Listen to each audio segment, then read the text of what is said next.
She was dubbed the Mother of the Nation. Known by millions who loved her across the globe as simply the Queen. More photographed and probably more famous than anyone, Queen Elizabeth II was an icon whose reign encompassed some of the biggest changes in human history.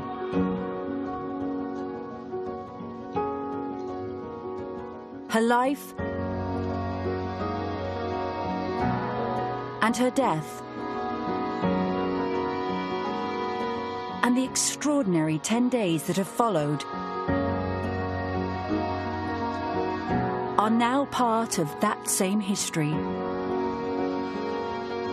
reflected in this programme.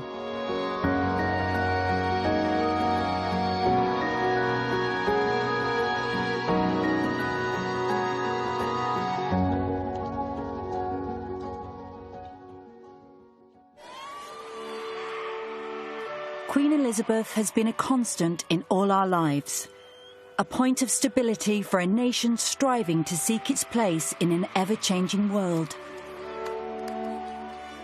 She is steadiness, she is a rock, and I think she embodied the qualities that people would like to have themselves. I think that people looked to her as someone who represented the best of them. She was a unifying figure, and whilst she didn't have political power, she had a lot of power in public opinion and influence. She's talked about the importance of unity and communities coming together, not leaving anybody behind. So I think she's played a tremendous role, because whilst there have always been divisions and discord in society, she's remained that constant, that voice that has reminded us that we need to stay together. Our Queen, our monarch, has been such an extraordinary global leader, so much loved, so much revered and respected.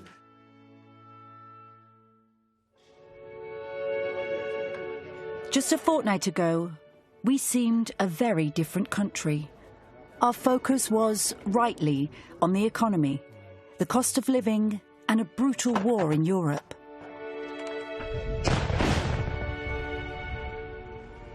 It was also the end of a long contest for the leadership of the Conservative Party, and with it, the Premiership of Britain.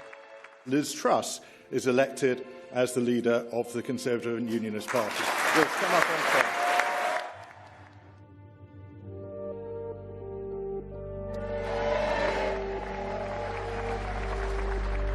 On Tuesday, the 6th of September, Boris Johnson walked out of Downing Street for the final time. This is it, folks. Thank you, everybody, for coming out.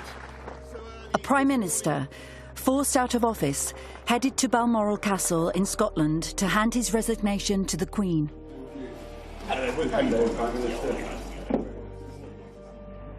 Also heading north for the formal transfer of power, Liz Truss, the victorious Tory candidate. As Johnson left, she arrived to meet the Queen, who was resting in Balmoral. They never gave a running commentary about her health. That was one of the lines they never crossed. But we were always told, because of her increasing difficulty with mobility, she was unable to make the journey to London, and therefore the two Prime Ministers, the one leaving and the one arriving, would have to go to Balmoral and see the Queen there. Dressed in a grey cardigan and tartan skirt, the Queen was photographed greeting the 15th Prime Minister of her 70-year reign. She was smiling and in good humour, chatting about the bad weather that had slightly delayed her visitors from London. On Tuesday, there she was welcoming Liz Truss and really looking great for 96. I really thought she had the radiant smile, and the PA photographer who photographed her said she was in good spirits. The photographer said to me, well, I had a conversation with her and she walked around the room. She wasn't static. And I took that as an indication that everything's fine. The Queen's continuing to have her issues with mobility, and yet she just couldn't get down to London. She was quite extraordinarily diligent and devoted. She fulfilled every scintilla of the duty that was given to her as sovereign. And she swore to God that she would do it to the best of her ability. And she did, because we saw she worked right up until the end. Duties done. The Queen returned to her rest on the advice of doctors. Liz Truss returned to London, her first task to form a cabinet and begin governing the country. We will transform Britain into an aspiration nation.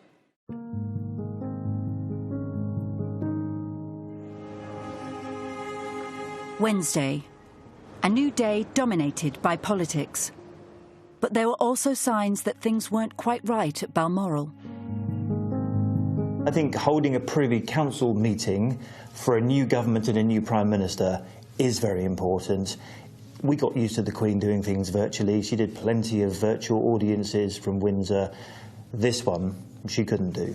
It was going to be held by Zoom, and she didn't even feel well enough to do that. I think, the alarm bells began to ring for everyone around. We'd seen her looking frail, but to be unable to carry out a Zoom meeting did signal that she was really unwell.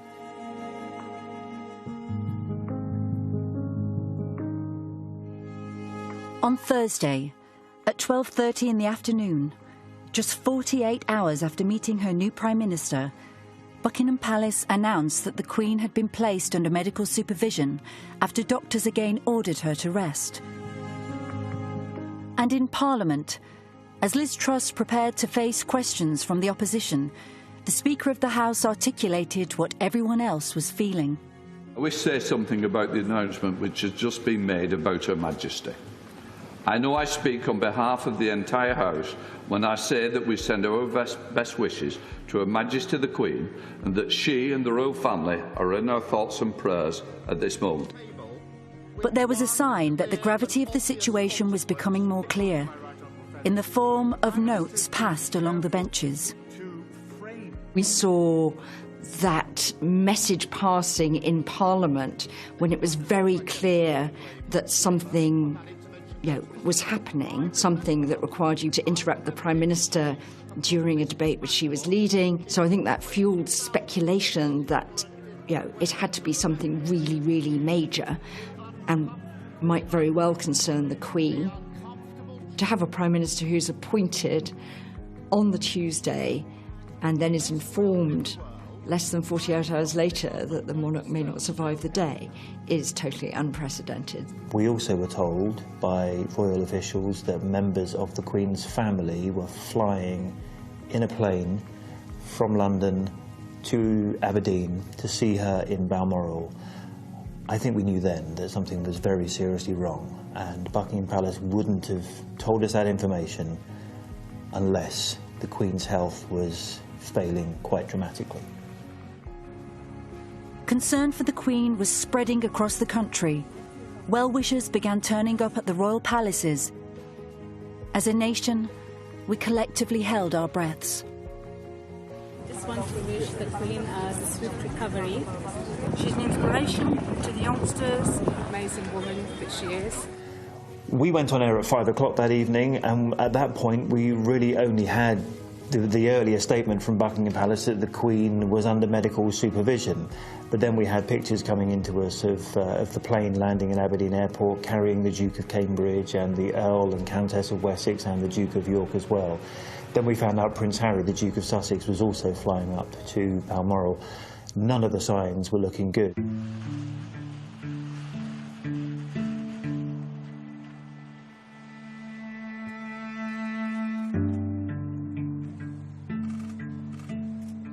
Then, at 6:30 in the evening, the news that would reverberate around the globe. And I'm afraid to say in the last few moments, the following statement has been released. The Queen died peacefully at Balmoral this afternoon. The King and the Queen Consort will remain at Balmoral this evening and will return to London tomorrow. And so the reign of Elizabeth II comes to a close after 70 years at the age of 96. Her son Charles is now king. even though it was not unexpected, it was extraordinarily shocking to hear that. When I had to actually say the news, I'm breaking into this programme to announce the sad news that Queen Elizabeth II has died, my voice broke, as it nearly did just then. And I was very surprised. I didn't expect myself to be feeling quite like that, but I did. And I think it was a wave of memory of my late father's death. I think a lot of people up and down the country, that news shocked them and then thrust them back into a period of grief that was much more personal and closely related to their own families. The news came through and, tears just started rolling down my cheeks. There was a moment where it moved beyond just being the biggest story probably of our generation, but actually this felt personal to so many of us as well, because it was like the Queen had touched us. We all loved her so much that it was almost like she was always going to be here. And so I think that's why it sort of has struck people in a way where I personally was quite, stunned and drawn just to watching the announcement unfold. We all dreaded the time when the Queen would pass away. When it did happen, it was somewhat surreal. I don't think we could have expected the enormity of the grief, how deep-rooted that expression of sadness was in Britain, in the Commonwealth, and indeed throughout the world. She's the only constant we've all had in our lives. I just want to show me respect. Yeah.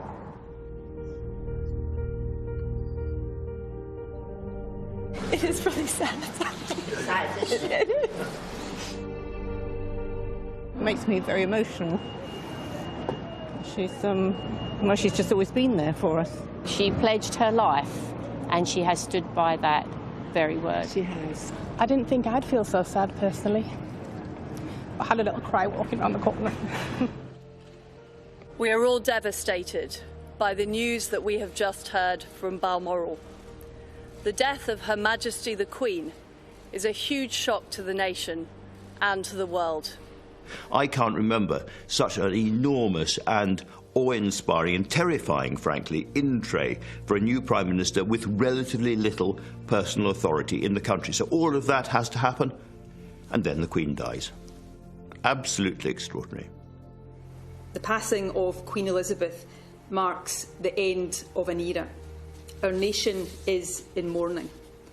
My heart and my thoughts, and I know those of people across Scotland, are with the royal family at this deeply sad moment. This just happened in the last few moments, a confirmation that the Queen has died. Queen Elizabeth II has died at the age of 96. The news was dominating headlines across the world, while the UK's major broadcasters suspended all normal programming. On ITV, the BBC and other channels, special programmes were now on air. The truth is hard to accept. She is no longer here.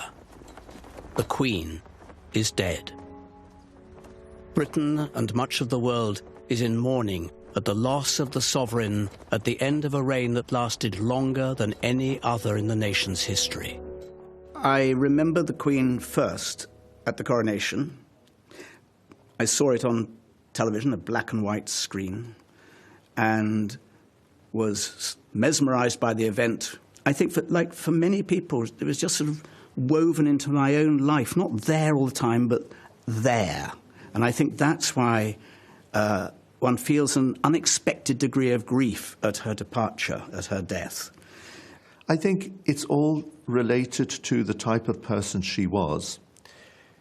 The deep-rooted grief is not so much about her titles. It's about the person she was, the manner in which she related to people, took a deep interest in people. She loved everybody, and as a result, everyone loved her. Charles, seen here a week earlier, was now more than a grieving son. Royal protocol and tradition meant the crown had passed to him. He was the king. We now have a king. We are presuming he will reign as King Charles, but we will wait for an announcement from Buckingham Palace, and the king at the moment remains at Balmoral. On the moment of the Queen's death, everything changes. Charles immediately becomes king, and everyone moves up in the line of succession.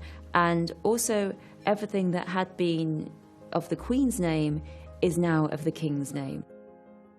King Charles is our longest-serving heir to the throne, and he has had the longest preparation, the longest wait to think about his role, to think about what he will do. So he is our most well-prepared monarch. He was steeped in the Constitution, in his obligations, and his knowledge of the history and the institution was and is enormous. He's met more leaders around the world, more of the grand and mighty and more of the rest of us and those living in very hard conditions around the world than anyone else on earth. And he is therefore steeped and was prepared, totally prepared. And behind the scenes, a huge operation was underway, codenamed London Bridge. Every aspect of what would now happen had been planned in meticulous detail. Senior military officers would have been informed very early of the likelihood of the Queen's death, and extremely quickly when she had actually died. Operation London Bridge has some very tight protocols and embargoes on who is told and who they can tell and what preparations can take place. Because, of course, one wouldn't want to have a false start of any sort. And I know that the links with the TV broadcasters and news agencies and so on were extremely close, and they were involved in rehearsals going back many years as to how the information would flow. Flags across Britain were lowered to half-mast. In the United States, President Biden ordered the same should happen at all military bases and government buildings as the American tribute to the Queen. Commonwealth countries and other nations followed suit. As her 12th Canadian Prime Minister, I'm having trouble believing that my last sit-down with her was my last. I will so miss those chats. To you, she was your Queen. To us, she was the Queen. To us all, she would be with us forever. People were now gathering outside the Queen's residences, at Buckingham Palace, Windsor Castle, and at Balmoral. Flowers and cards laid to pay their respects. We kind of expected, being 96 and having such an amazing life, that, you know, it was going to happen one day, wasn't it? But it's just a shock all of the same, isn't it? For King Charles and his family, this would be a final night of private grief before duty, and the full glare of the public and the cameras beckoned. It's just heartbreaking for everybody. Yeah, it was like awful, obviously, when we heard that she wasn't well, and then obviously when she passed away as well, it was obviously very upsetting. He knew that it was bound to come, but I suspect that, like everyone else, he must have been both shocked and, in his case, as the eldest son, filled with responsibility for his family, with grief for the loss of his mother, and having to reconcile that pain with a demanding schedule, which we've all witnessed because it's been opened up to television, so we know it even if we're not in there.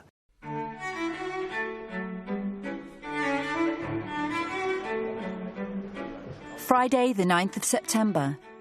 A nation woke to a new day and a new realization as it began to sink in that things had changed forever.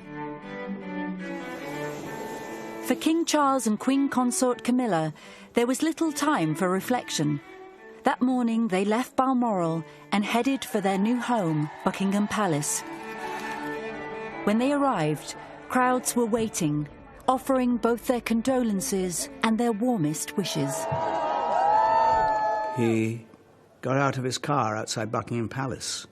He talked to those crowds, smiled warmly. He looked tired, he looked drained. And those crowds holding out their hands to him, welcoming him. I think that they were saying, we want this to work. We want you to succeed.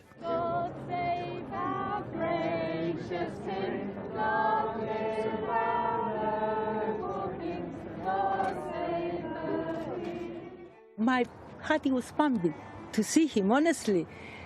Then he's coming, we shake hands. I was looking, he's looking in the eyes, and I said to him, "Can I kiss you?" And he was thinking just 1 second. He said, "Yeah, all right." And I was happy. My son, he was on holiday, Corsica, and he said, "Mom, you're famous, you're on the television." I didn't know the cameras or anything. Yeah. As a symbolic salute to Queen Elizabeth echoed across the country, at the Palace of Westminster, party divisions had been set aside. Politicians lined up to pay their own personal tributes. Everyone who met her will remember the moment. They will speak of it for the rest of their lives. She saw off her 14th Prime Minister, and I can tell you, in that audience, she was as radiant and as knowledgeable and as fascinated by politics as ever I can remember. The loss of our Queen robs this country of its stillest point, its greatest comfort, at precisely the time we need those things most. Your Majesty, Prime Minister. Then, the King of just one day met with his Prime Minister, who'd been in power only 2 days more. It's the moment I've been dreading, as I know a lot of people have, but we'll try and keep everything going. Absolutely. Come. By early evening, it was time for the new monarch, King Charles III, to speak to the country for the very first time in a televised address from Buckingham Palace. I speak to you today with feelings of profound sorrow. Throughout her life, Her Majesty the Queen, my beloved mother, was an inspiration, an example to me and to all my family. And we owe her the most heartfelt debt any family could owe to their mother, for her love, affection, guidance, understanding, and example. Queen Elizabeth was a life well lived, a promise with destiny kept, and she is mourned most deeply in her passing. That promise of lifelong service I renew to you all today. I pay tribute to my mother's memory, and I honor her life of service. I know that her death brings great sadness to so many of you, and I share that sense of loss beyond measure with you all. As the Queen herself did with such unswerving devotion, I too now solemnly pledge myself, throughout the remaining time God grants me, to uphold the constitutional principles at the heart of our nation. He announced that William would now become Prince of Wales and assume other royal titles. And then a special message for his son, Harry. I want also to express my love for Harry and Meghan as they continue to build their lives overseas. To my darling Mama, as you begin your last great journey to join my dear late Papa, I want simply to say this: thank you. His address to the nation was, I thought, extraordinarily finely judged. It combined devotion and sense of loss to his mother, a sense of the astonishing degree of duty and diligence to which she had sworn an oath, and his own commitment to do his very best for so long as he might live to live up to the standards she set. It could not have been better, and I think it was very important in shaping a public mood and how it was reflected in the media. I think everybody was deeply touched by King Charles' speech. his poignant reflections of his dear mama, and just his general demeanour as well. You know, he's been very strong and patient, but you can see the sadness as well in the passing of not just any mother, but also the monarch, and his queen and our queen. And so I think it's been really, really touching to hear his sentiment, but also his hope and aspiration for the future, and his confidence, I guess, to take on the helm now. The nation was officially in mourning.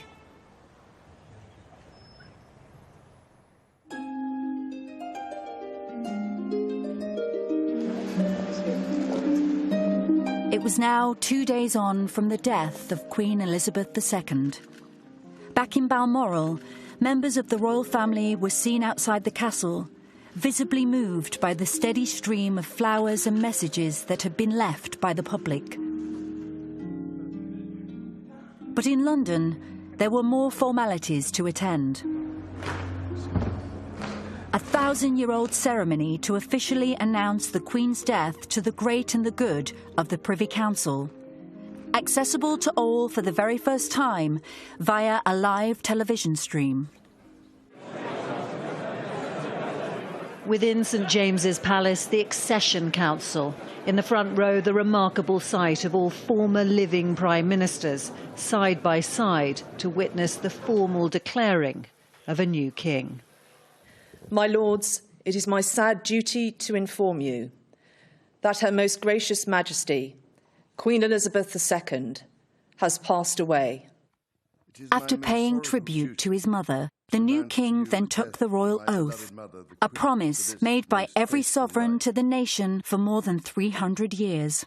I, Charles III, by the grace of God, of the United Kingdom of Great Britain and Northern Ireland, and of my other realms and territories, King, Defender of the Faith, do faithfully promise and swear that I shall inviolably maintain and preserve the settlement of the true Protestant religion as established by the laws made in Scotland.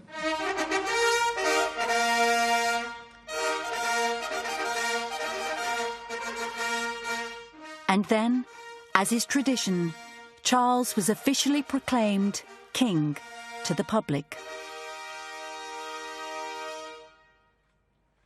Whereas it has pleased Almighty God to call to his mercy our late Sovereign Lady, Queen Elizabeth II, of blessed and glorious memory, by whose decease the crown of the United Kingdom of Great Britain and Northern Ireland is solely and rightfully come to the Prince Charles Philip Arthur George. God save the King!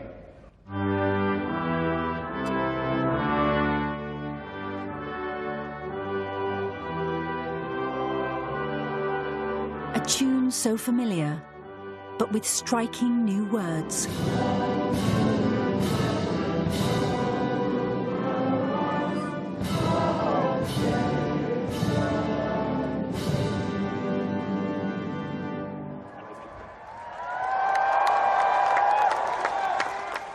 Three cheers for His Majesty the King.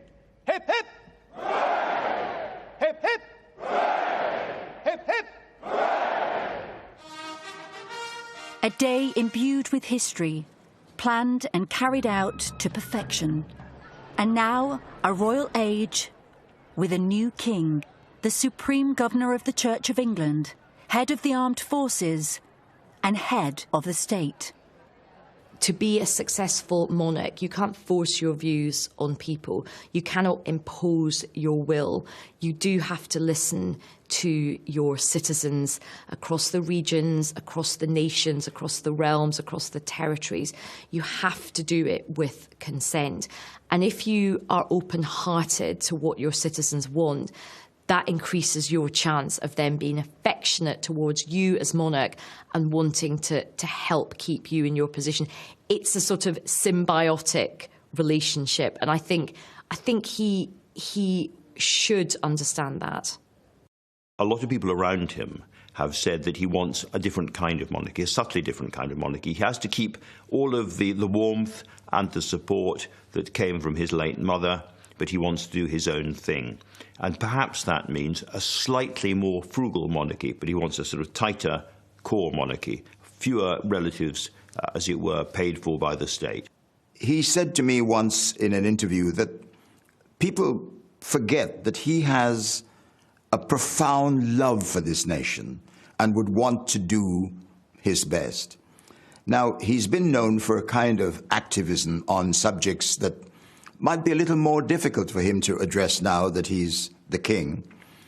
But I think the good news is that we would have in the palace a king who has echoed his views about the environment, about the survivability of our planet, and about all sorts of issues that are part now of the international conversation about how we should live and how we move into the next century.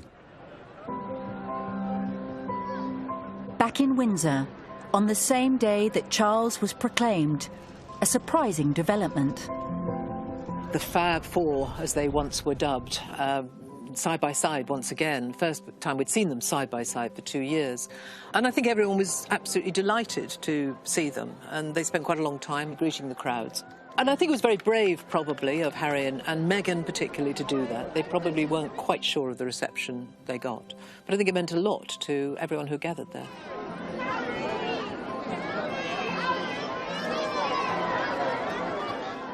Waiting in the crowds outside Windsor Castle was 14-year-old Amelka.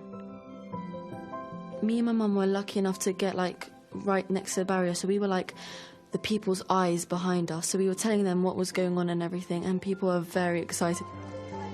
She had no idea she was about to get a personal royal thank you. Harry approached first, and we gave him a handshake, and he had a conversation with a few people.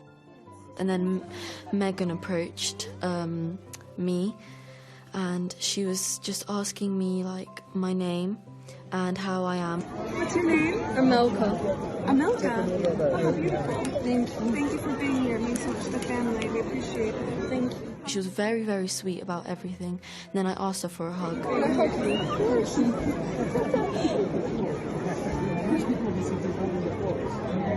One of the things that sticks out was when she told me that she appreciates me being here for her and the family. That was a very nice thing to say.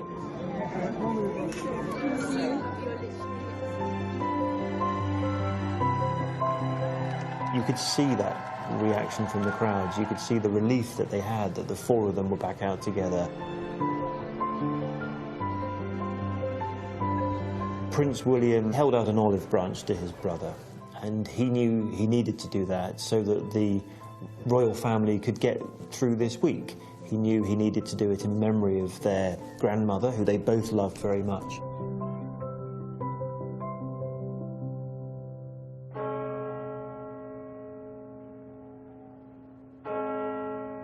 Sunday, a day of prayer across the nation.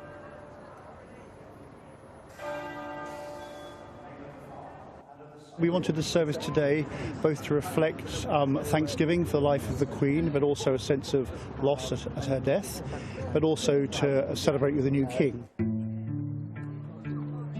King Charles, ensconced at Buckingham Palace, conducted meetings with the Secretary-General of the Commonwealth and the Dean of Westminster.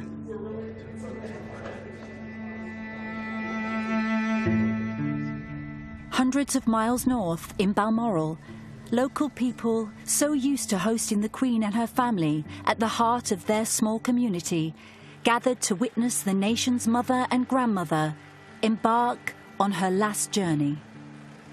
Her coffin, draped in the Royal Standard of Scotland, came into view for the first time as a hearse pulled through the gates of the castle. This was the first point at which we had actually seen the coffin.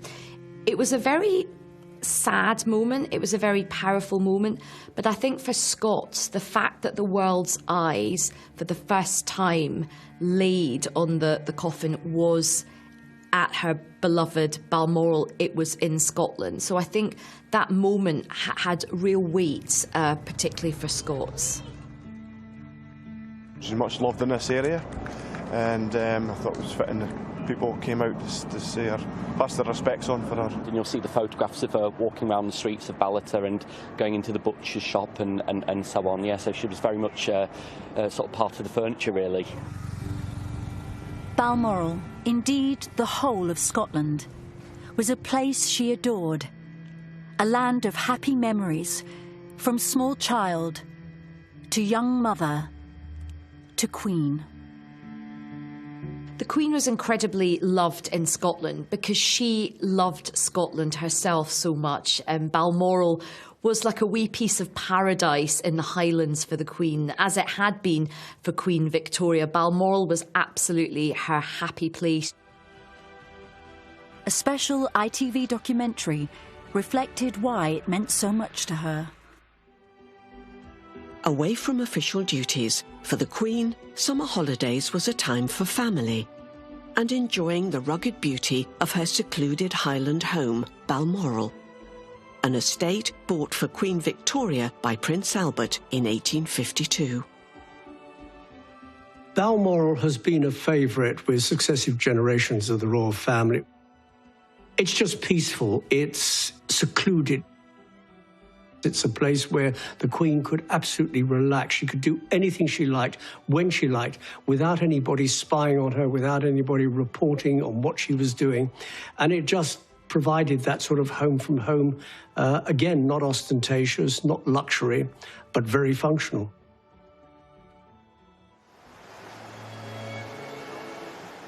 And while tragic, it somehow seemed apt that her final journey would begin in a place she loved so much. The hearse slowly made its way to Edinburgh, the Queen's coffin accompanied by Princess Anne and her husband, Captain Tim Lawrence. One of the most moving moments for me was when I saw the Princess Royal. Princess Anne decided that she wanted to accompany her mother. It would be, as she said, an honour and a privilege to accompany her mother on every stage of the journey. She was acknowledging her monarch and she was mourning her mother, and I thought it was incredibly moving.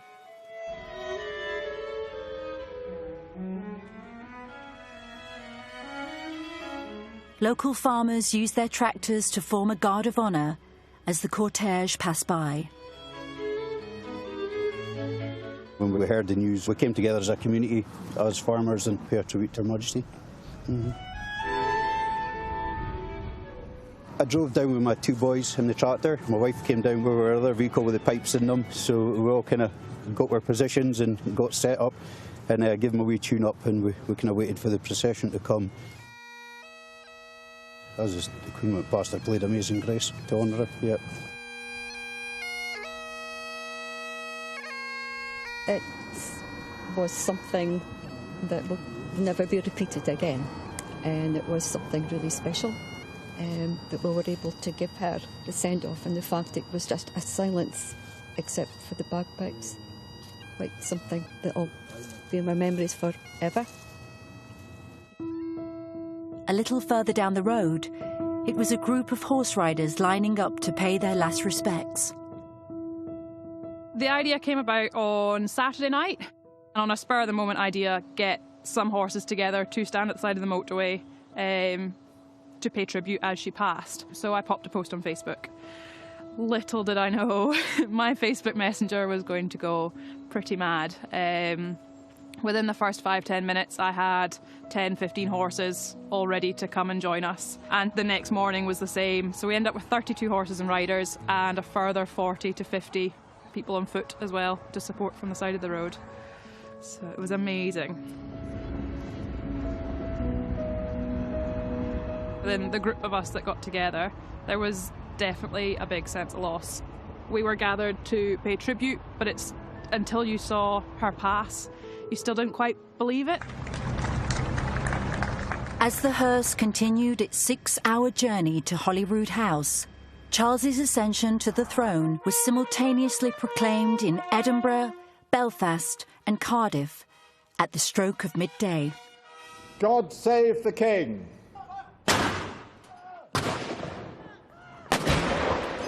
Prince Charles Philip Arthur George is now, by the death of our late sovereign, of happy memory, become our only lawful and rightful liege lord, Charles III. Iran y tywysog Charles Philip Arthur George.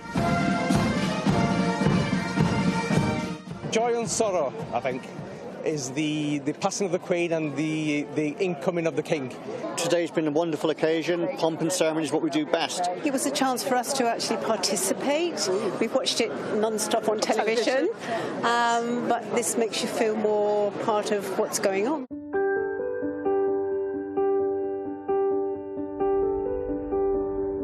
In the capital, the seas of flowers laid in tribute to the Queen continued to grow. I came for the lying in state of the Queen Mother, and that was very moving. We'd like to pay our respects.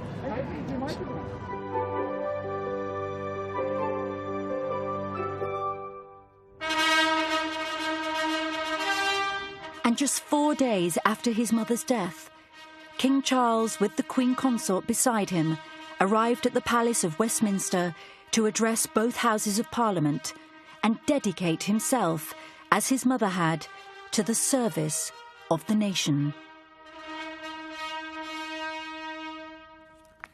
Parliament is the living and breathing instrument of our democracy.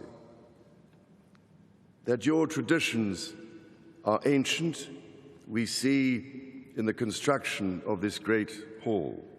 While very young, Her late Majesty pledged herself to serve her country and her people, and to maintain the precious principles of constitutional government which lie at the heart of our nation. This vow she kept with unsurpassed devotion. She set an example of selfless duty, which, with God's help and your counsels, I am resolved faithfully to follow. The Speaker of the House of Commons responded in kind with his own tribute to the late Queen. Members of both Houses of Parliament gather here to express our deep sympathy for the loss we have all sustained in the death of our Sovereign Lady, Queen Elizabeth. We have seen that this is a loss that is felt around the world. Deep as our grief is, we know yours is deeper. With little time to mourn, Charles and Camilla were whisked from Westminster to the airport to catch a flight to Scotland.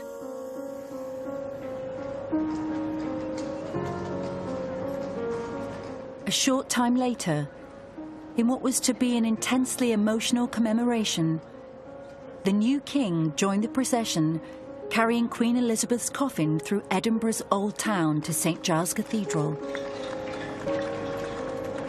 I think those who are still serving, and I as a veteran, have been really proud of the way that these plans that have been put together over decades and continuously refined every 6 months or so, sitting down with a huge planning team, have rolled out in such a spectacular and fitting fashion.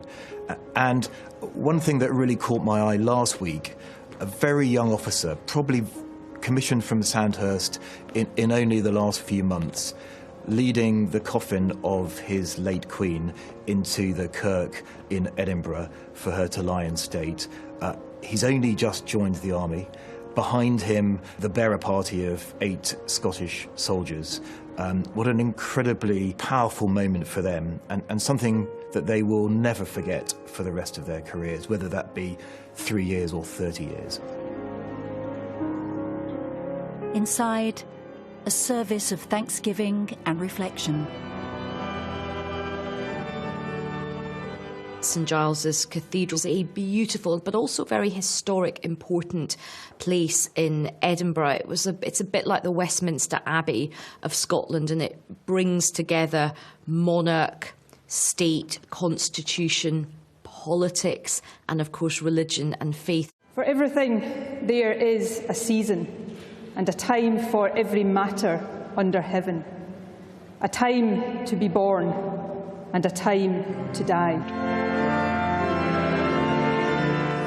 So it's a place of great symbolism to Scotland's history and indeed the history of the union between Scotland and England. So it was incredibly powerful to see that the Queen lay at rest for the first time at St Giles's Cathedral. Once again, tradition would play its part. As the service drew to a close, 4 members of the ceremonial company of archers took their positions at the 4 corners of the coffin. A vigil that would last all night. The Royal Company of Archers is a ceremonial body, and they are the sovereign's bodyguard in Scotland. And they're formed some 200 people who are elected to join the organisation. They have to be Scottish, and they provide a ceremonial bodyguard at major state events in Scotland, most obviously the lying in state that we saw recently and the processing up the Royal Mile in Edinburgh. And then, one of the most poignant moments, the ceremony of the Vigil of the Princes. King Charles, his sister Anne, and their brothers Andrew and Edward also moved to stand guard at their mother's coffin. Atop it, the Royal Crown of Scotland. For 10 minutes, the 4 royal siblings stood in silence with their heads bowed as members of the public slowly filed past.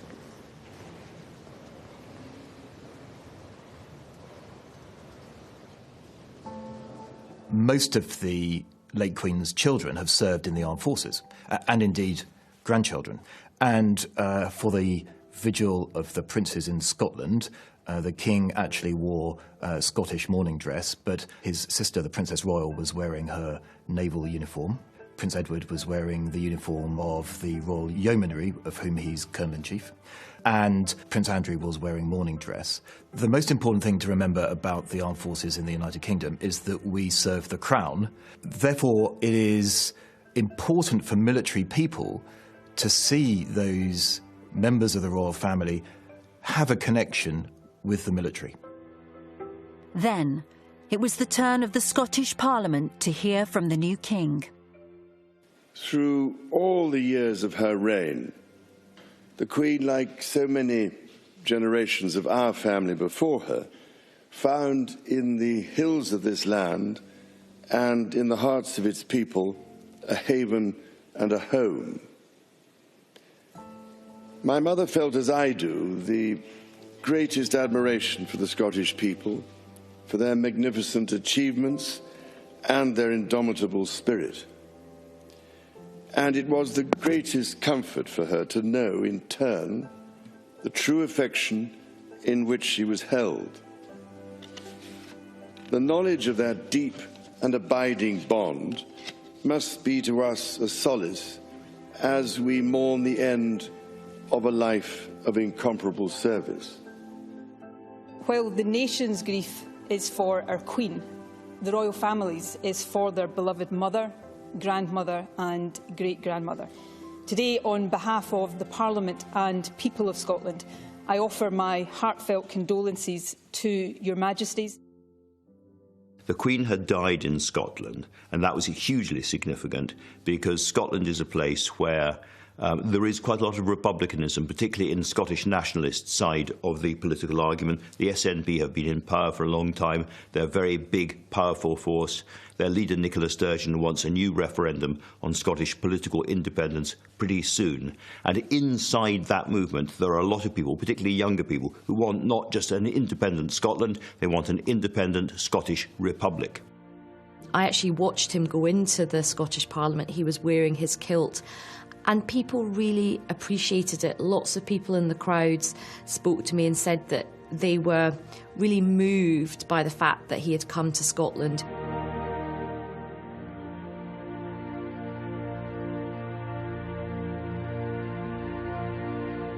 As dawn broke in Edinburgh on Tuesday, the modern world collided with the traditions of the old. The Scottish Government announced via Twitter the lying in rest at St Giles would end at 3 p.m. that day. For 24 hours, the Scots had come in their droves to pay their respects. It was important to me because she's given 70 years of her life to us, and she's all I've ever known. It was mind-blowing, actually. We waited that long, and we were just lucky enough to see, you know. As I walked in, I had this absolute massive surge of emotion. So, I just feel very sad that she's gone. It's surreal. I cried, actually. I didn't expect to cry, but, it's quite powerful. Tens of thousands had taken the opportunity to come and see the Queen's coffin.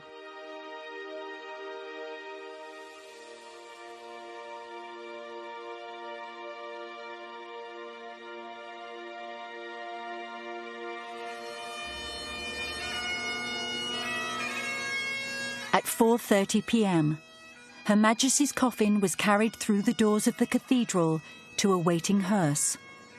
The Queen was leaving her beloved Scotland for the final time.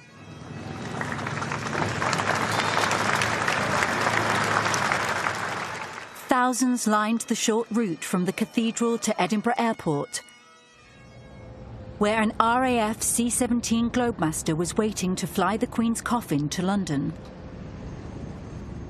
For some, the enormous aircraft was a stark reminder of the extraordinary length of the Queen's 70-year reign.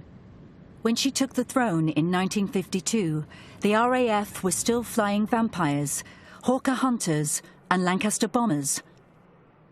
With Princess Anne watching on, a bearer party made up of 8 members of the RAF Queen's Colour Squadron slowly, carefully and with gentle dignity carried the coffin on board.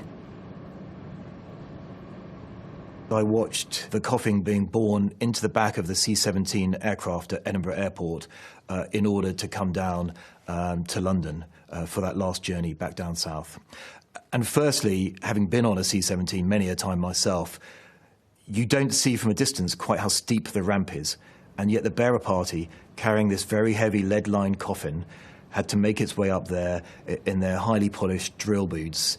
And those of us who've got that little bit of inside knowledge would just hold our breath for a minute to hope that it was going to pass off without any slip or anything going slightly wrong. And yet they carried that off perfectly. The Queen was our international queen. She went 1 million miles, roughly, more than 42 times around the world. She's one of the earliest people to go on a passenger airplane in 1953 with her mother and sister. And that really, I thought, was very fitting, that she left Edinburgh by plane. And I thought those final pictures of the plane heading off into the sort of yellow sunset sky were very moving, very poignant. And then when they got to Northolt in London, they came out with such dignity down that steep ramp and delivered the late Queen in her coffin into the state hearse for the journey down into London. And I think we can be very proud of our armed forces for rehearsing and then delivering in such a way.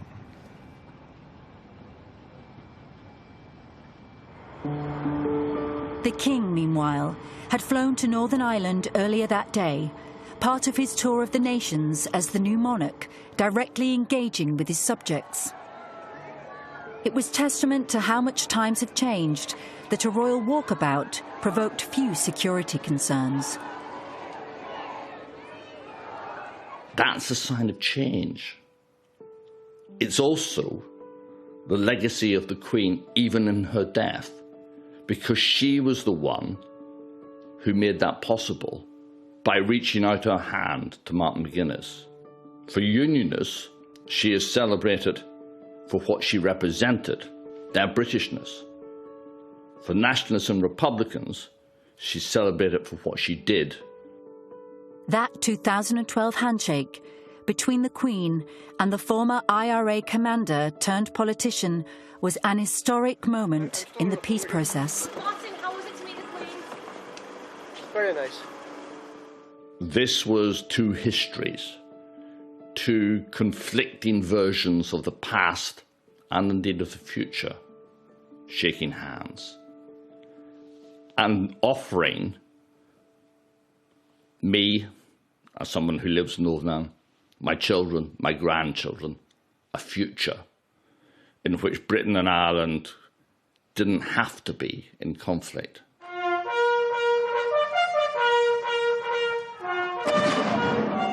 King Charles has inherited a union of 4 nations, but maintaining that may be the greatest challenge of his reign. The first thing that, as it were, the new reign has to achieve is to hold the United Kingdom together. It's been a very, very hard time. It's going to get harder in many ways, economically, politically. There are lots of testing things to come. And under the Queen, I think the monarchy has been a kind of gentle, very light anaesthetic on the most rancorous aspects of politics. It's held things together. People have talked about the late Queen as a kind of glue.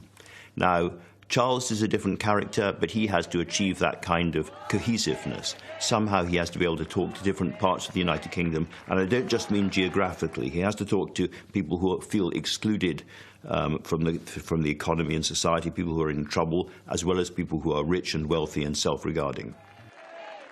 This was his first chance to transcend politics and build on his mother's legacy. Here, meeting the Sinn Féin Vice President, Michelle O'Neill.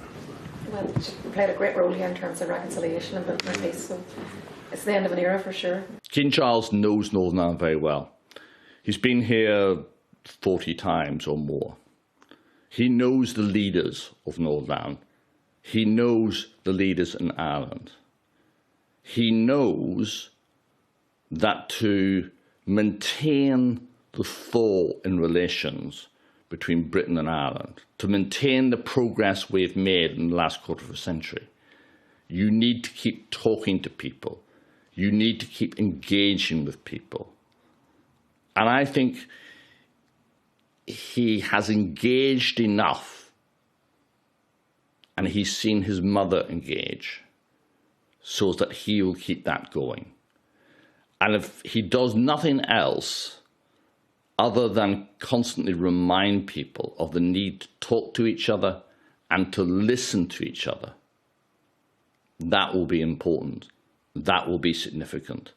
That will be living up to the legacy he's inherited from his mother. Sinn Féin will not attend any of the accession ceremonies for the new king because they don't approve of monarchy. They don't want that. But they also told all their supporters, their followers on Twitter, just be very, very careful what you say. Let's show maximum respect at this sensitive time. On behalf of all my family, I can only offer the most heartfelt thanks for your condolences. I'm here today at a time of great personal sorrow as we mark the death of my beloved mother, after a life most faithfully dedicated to the duty to which she had been called. By the evening, Her Majesty the Queen had been returned to the capital. The coffin was brought from RAF Northolt to Buckingham Palace. People stopping in the middle of the road to witness the passing of Her late Majesty in the hearse. And so the security around all of that to make it run smoothly is unlike anything we've ever seen before. In the pouring rain, the black hearse carrying her coffin, faithfully followed by Princess Anne, made its way slowly past the thousands wanting to witness the historic moment of Her Majesty returning home to Buckingham Palace. I thought that profoundly touching. That was a daughter in that car for so long, just with the car in front lit up, with the crowds down the street either side, the hearse with her mother inside it in a coffin. I can't imagine what that must have been like. All the crowds waiting outside Buckingham Palace, all the crowds in London, they could see the coffin lit up. And that was a modern innovation and one that the Queen would have chosen because I think that she knew how many people wanted to see her and really wished them to do so. It's so emotional, it's so moving, it's so touching, you know, and I'm glad I was here to see things for myself, to see history being done. Everything's so dignified, isn't it? Really lovely, as she deserves. Here, at Buckingham Palace, her family would have a period of private mourning for a mother, grandmother, and great-grandmother loved beyond measure. That day, the poet laureate, Simon Armitage, released his poem written in memory of the Queen, entitled Floral Tribute. Evening will come, however determined the late afternoon, limes and oaks in their last green flush, pearled in September mist. I have conjured a lily to light these hours, a token of thanks, zones and auras of soft glare orbing the sprays and globes. A promise made and kept for life, that was your gift, because of which here is a gift in return, glovewort to some, each shining bonnet guarded by stern, lance-like leaves. The country loaded its whole self into your slender hands, hands that can rest now, relieved of a century's weight. Evening has come, rain on the black locks and dark Monroes. Lily of the valley, a namesake almost, a favourite flower interlaced with your famous bouquets, the restrained zeal and forceful grace of its lanterns, each inflorescence a silent bell disguising a singular voice. A blurred new day breaks uncrowned on remote peaks and public parks, and everything turns on these luminous petals and deep roots, this lily that thrives between spires and trees, whose brightness holds and glows beyond the life and border of its blooms.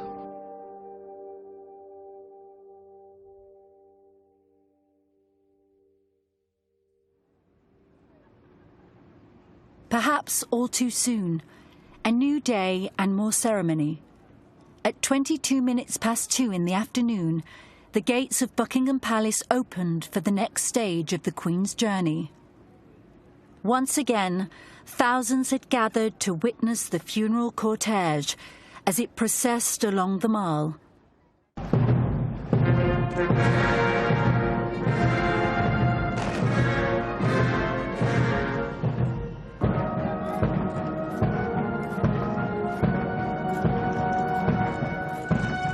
The coffin was transported on a gun carriage, resting atop the imperial state crown, the very symbol of the sovereignty of the monarch.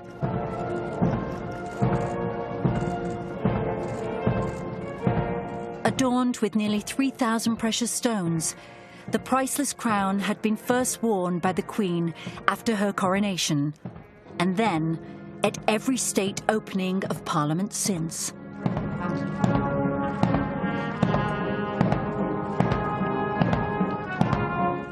I was really moved by Her Majesty's final journey from Buckingham Palace to Westminster Hall. I think seeing the imperial crown on the coffin, protected by the representatives of the military, you felt that thing of, we are here for you, Mom. You know, we will be with you till the end. As a field gun sounded and Big Ben tolled, William and Harry appeared side by side, joining their father behind their grandmother's coffin. We saw their faces etched in grief, grim with, we are going to perform this and do it. And I think you can care about the monarchy, you don't need to care about the monarchy. It's human beings. And you can't but be touched, and you can't but empathise with what they were going through, having to perform before a global audience. A quarter of a century has passed since the two brothers, then only boys, followed their mother Diana's coffin along a similar route. Now men, their differences put aside, to honour the grandmother they both adored.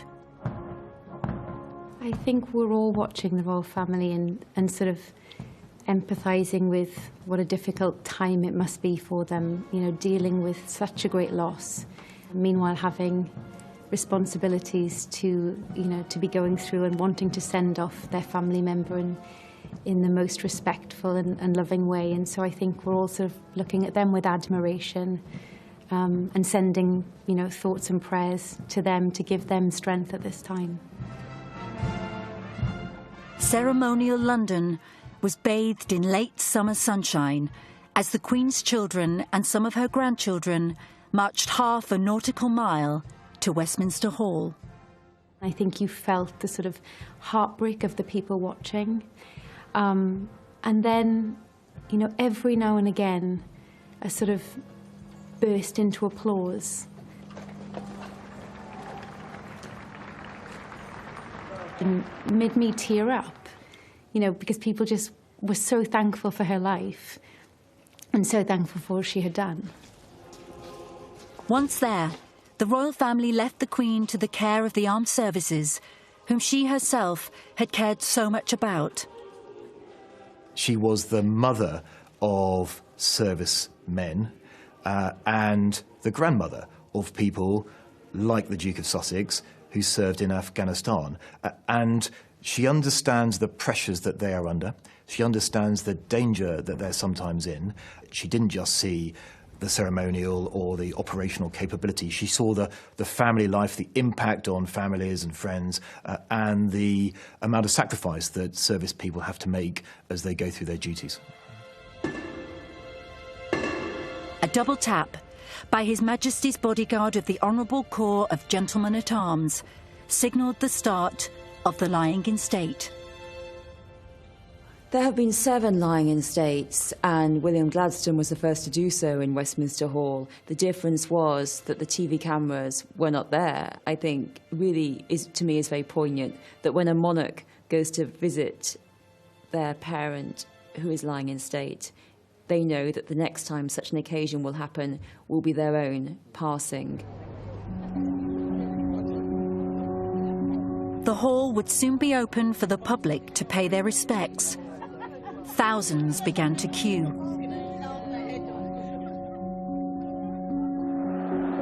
Charles and the Queen Consort now sought the peace of the countryside.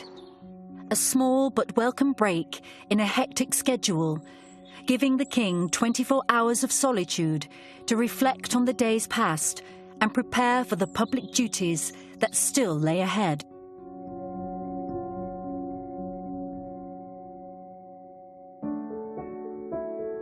The day began with preparations for the state funeral, now just 4 days away. A rehearsal in the early hours to ensure no detail would be overlooked. The queue to see Her Majesty's coffin continued to grow. By morning, the wait was more than 8 hours, and numbers were still increasing. But there was a sense of community in those lines, that this mattered. You look like a man who like a mint, yeah. Everybody's being very well behaved and eating my mints, more importantly. Yeah. You cannot take in any food with you, open or closed. They'd come to see one sight, but snaked past plenty of others.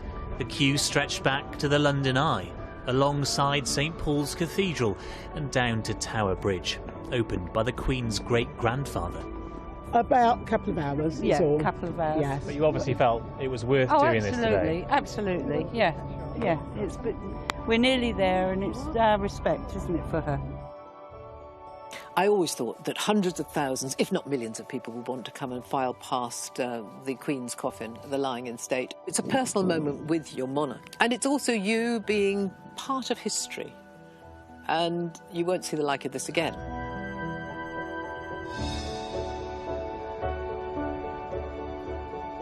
Once inside, the long wait over, the mood inevitably changed. A chance for the patient crowds to say a final individual farewell to their Queen. No camera phones allowed, a respectful silence, just a moment for their own private meditations.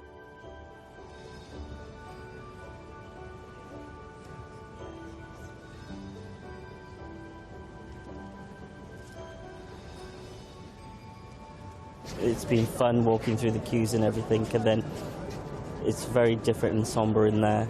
Something to cherish and remember for the rest of your life, and that I will do. I was loved there, and I will love her forever. The new Prince and Princess of Wales had made their way to Norfolk, to Sandringham, where more well-wishers and more floral tributes awaited. And I just got loads of handshakes of the future king and the Princess of Wales. It was just all crazy. Overwhelming? Yeah. Very. I was 14 when the Queen came to the throne, but I'm so sad that we've lost our Queen. She was absolutely marvellous. When Louis is older, he will be his king, and the day that the Queen actually died, we did get a letter from Buckingham Palace from Kate and William to congratulate us on Louis. It's a bit of history both times for him, really. And from Prince William, a sense perhaps of how hard the past few days had been for someone who had lost their grandmother. Doing the walk yesterday was challenging. Back a few memories. I thought his mother would have been proud of him, you know, especially after everything that, you know, they'd been through. And he said how difficult it was yesterday with, you know, reminding him of his mum's funeral and obviously Princess Diana's funeral. So that was lovely and it was very emotional.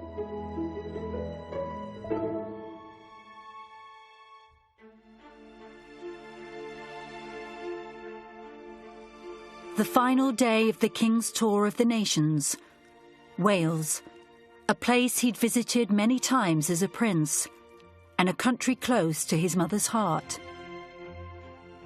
I think the people of Wales held massive affection for Her Majesty.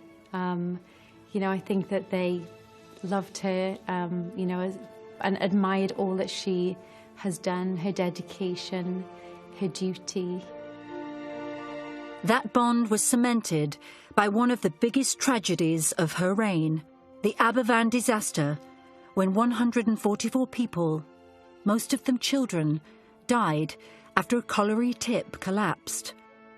We looked at her and I thought, she is feeling our pain and sorrow. And you could see it etched on her face. The Queen's special connection with the Aberfan families lasted her entire reign, and Charles renewed that bond at a reception during his tour.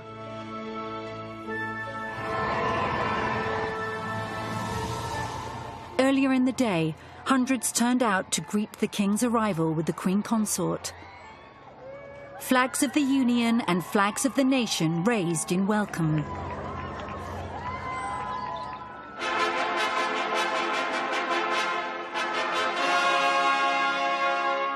But whilst there was celebration of the King, it was also a moment to mark the passing of the Queen. First at Llandaff Cathedral. Here in Wales, we join with the whole United Kingdom, the Commonwealth, and with people across the world to grieve her passing. Then, from church to state, the official motion of condolence from the Welsh Government.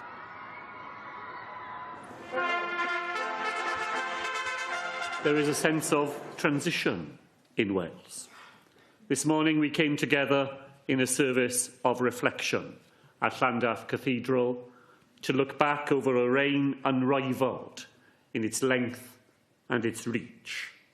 And from the King, a thank you in Welsh.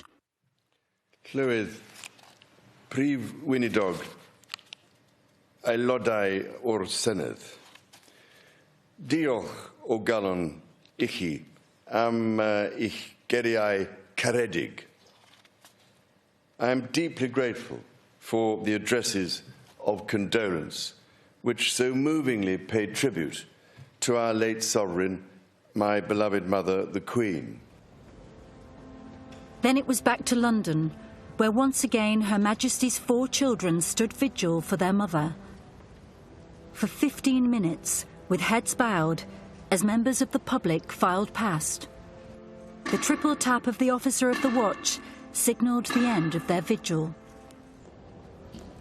It was already an astonishing scene in the Great Hall of the Westminster Palace, where the lying in state had been going on for many days. But to see the King standing there, holding vigil over his mother's coffin, was the most remarkable image. The royal family were there, and it was really amazing to see how, and sympathized with them. Have a perfect moment to pay my own homage to the Queen, but also to the family that was there. My new king as well was just spectacular. One famous face among them, happy to wait more than 12 hours for his turn. If my grandparents would have been here today, I know that they would have wanted to be here, so I'm here on their behalf. I thought by coming at 2 a.m. it was going to be a little bit quieter. I was wrong. Everybody had that in mind. Everybody wants to be here to be part of this experience and celebrate what Her Majesty has done for us.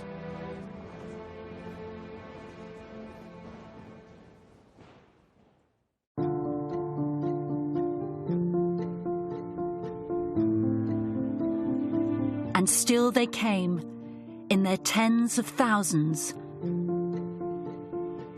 By Saturday, the waiting time in the queue was up to 24 hours. It stretched across London for some 10 miles and could be seen from space. I've been quite astonished.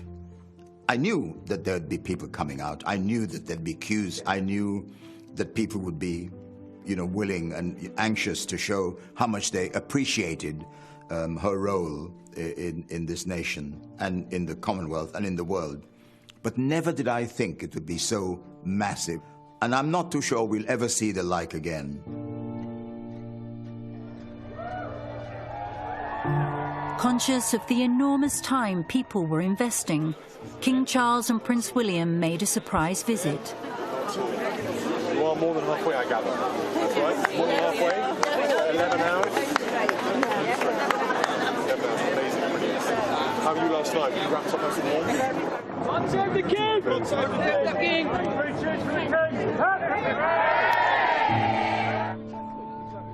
There's been a magnificent outpouring of sympathy from the country, from the world, and now his task is to really convert that outpouring of sympathy into support and popularity for his monarchy and the next monarchy, for William's monarchy going forward. Serious dedication.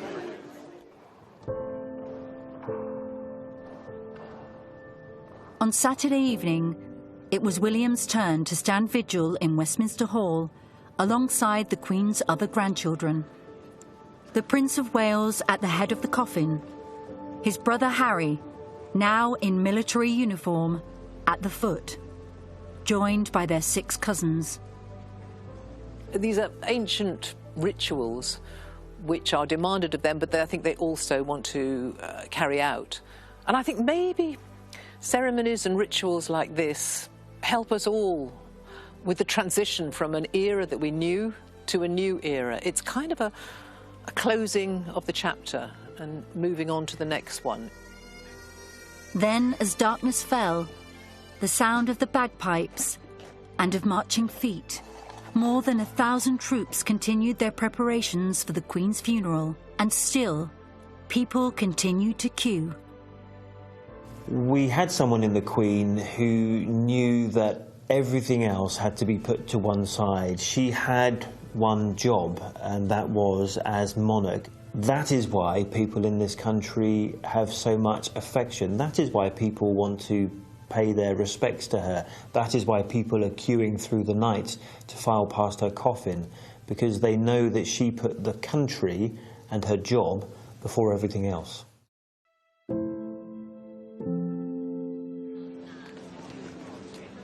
As day broke, the clock was ticking. Within hours, the chance to join the queue to enter Westminster Hall and pay respects to the Queen would come to an end. Many thousands still wanted to be there. Wanted to be part of this, watching it all on news, talking to people. It just got to the point where you had to be here, be part of this massive historic moment. It's just so important for the children to be here, and it's a piece of history that they will need to remember. Well, at least I've given you a chance to get your breath back. I hope we haven't lost our place. No, you won't have. Are you sure? Thank you.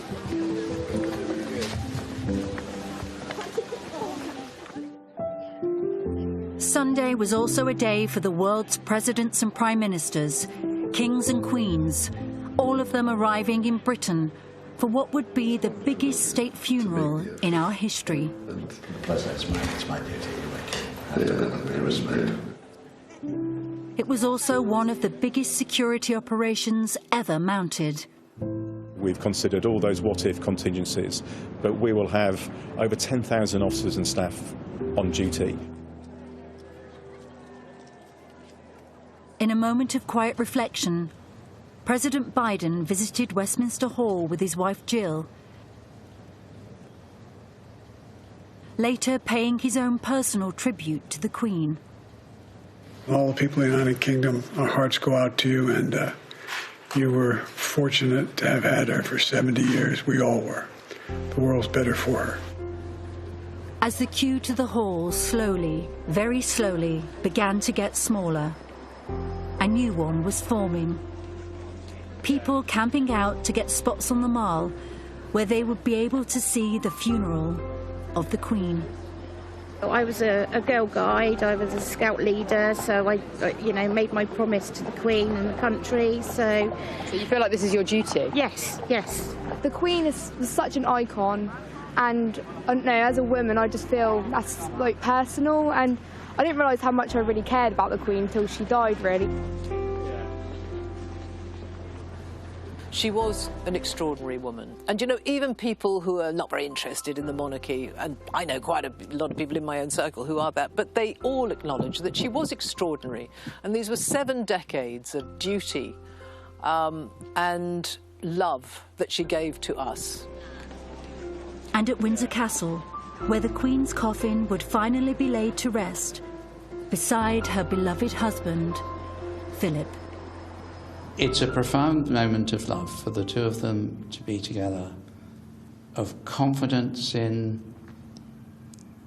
through their Christian faith, and they were both deeply faithful people, that they will rest in peace and rise in glory through the grace of Christ. It really is worth being here for the vision and to see and to witness a piece of history. Prince Charles had driven into Buckingham Palace earlier in the day. That evening, he hosted a reception for hundreds of the heads of state who'd be attending the funeral. President Biden arriving in a motorcade. Many more world leaders turning up in specially laid-on coaches. Then, at 8 p.m, Britain came to a standstill. The nation observing a minute's silence in memory of the Queen.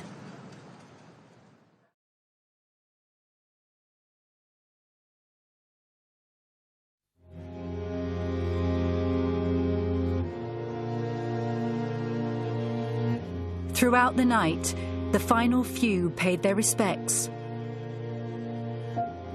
Until there was one.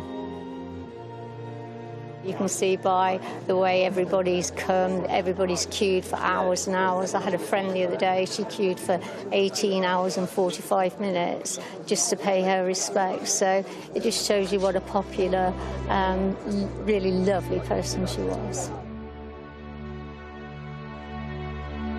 And then, at 6:30 this morning, the Queen's lying in state ended.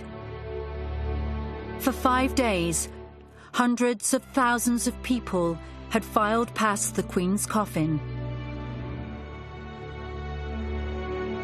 With the royal family in step behind, this was the Queen's final journey from Westminster Hall to Westminster Abbey, before her burial in Windsor. Her coffin escorted by hundreds of troops from armed forces across the Commonwealth. She was their commander-in-chief. They swore an oath of allegiance to the Queen. They wanted to do this right, and they really did. The Queen was crowned in Westminster Abbey. She was married in Westminster Abbey. She's seen her children marry in Westminster Abbey. And I think it's very poignant because that was where she began her reign and that's where she ended her reign. I think we are recognising now the continuity and stability that I've always talked about. This is what the Queen has represented over these 70 years. And I think now she is no longer with us, we realise just how important that was. Almost in the fabric, in the background of our national life, there was this constant, quiet, calm, reassuring presence. And we don't have that anymore.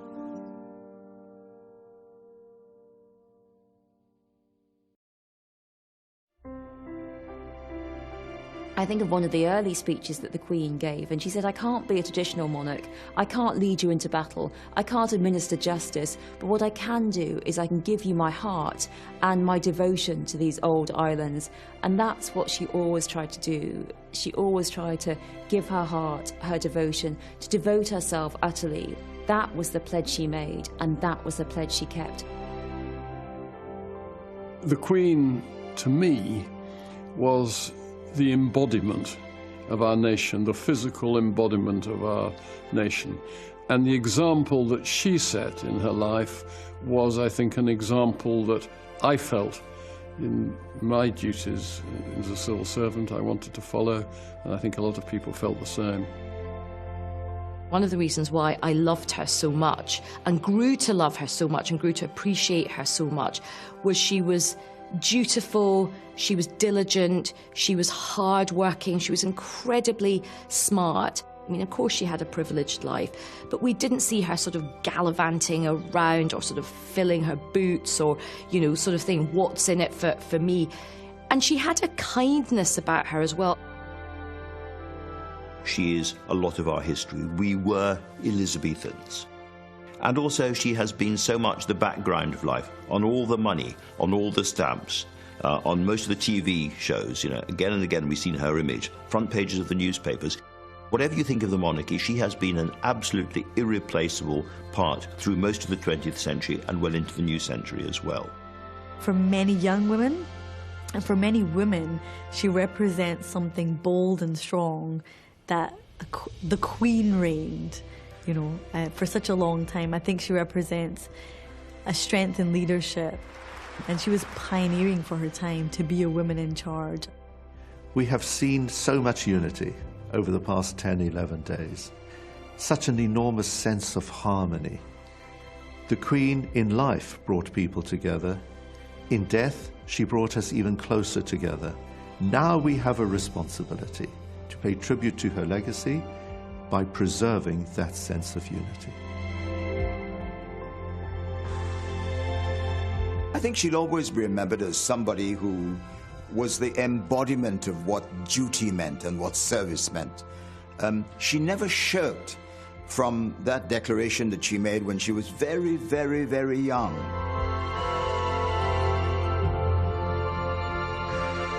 Many of us have known nothing else, nobody else on the throne, and she has left an indelible mark on this nation. We'll never get the likes of her again.